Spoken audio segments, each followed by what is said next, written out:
Hello, this is Maurice Parker. Welcome back to the Maurice Parker channel. As we kick off during the week, NFL Week 12 has kicked off, and it was just a great mass of games.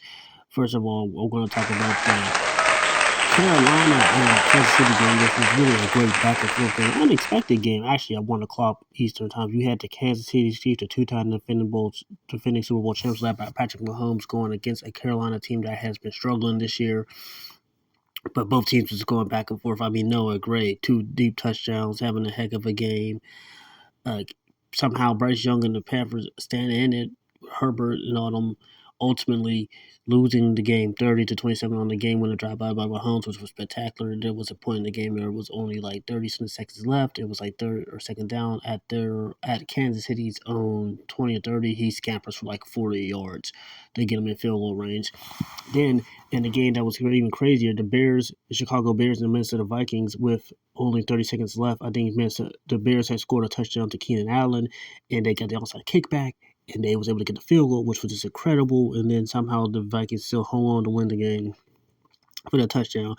You had the Detroit Lions, who went into the Colts Stadium and absolutely beat them 24-6. I believe that was the final score of that game. Josh Gibbs and David Montgomery, they call themselves Sonic and Knuckles, the powerful duo right there has been showing up and showing out.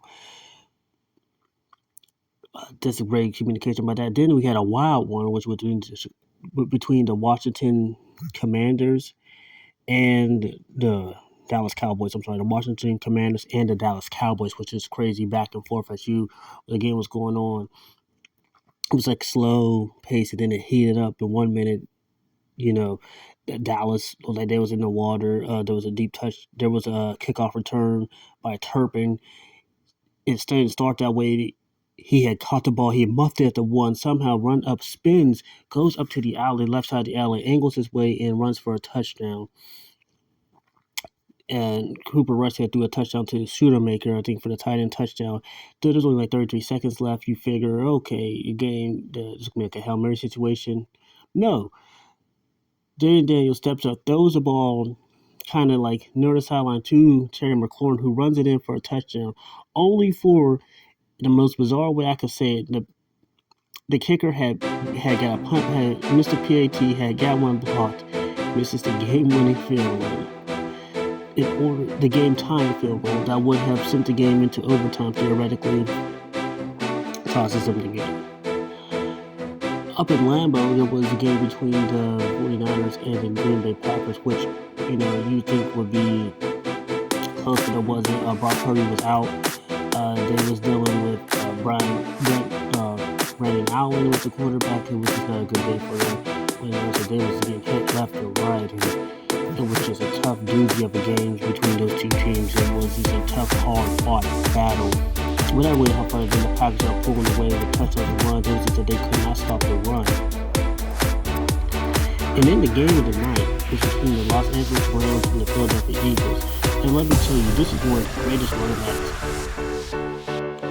performances you ever see from Saquon Barkley. 255 yards. The last time somebody did that, this year was week 9, 2009, week 17, Jamal Charles. I remember back then when Adrian Pearson was satisfied with 296. That's actually all time record, which is hard for a running back to figure out.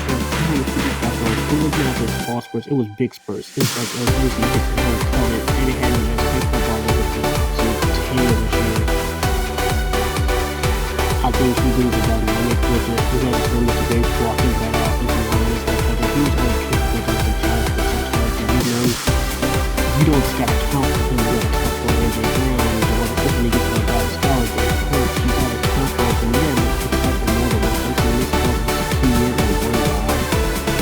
And also, they got put a star Puka the Pooh, and Cooper Cup did his thing. It was just, crazy. I can't specify the game without saying what Saquon Barkley did, because you don't really see running backs get over 200 yards. It doesn't really happen in the NFL. It's a lot, even back then, it didn't happen. It's still special. One of the greatest running back performances we've ever seen. It was 2 long runs. It wasn't just short runs touched. He got just like they knew he was getting the ball. smoothly cuts in, but weaves in, weaves out. The angles of pursuit. I think the only other running back I think at this point who we can either say was able to do anything else better. Had a good, this was a good year, if not better. You had to say Derek Carr from the Baltimore Ravens.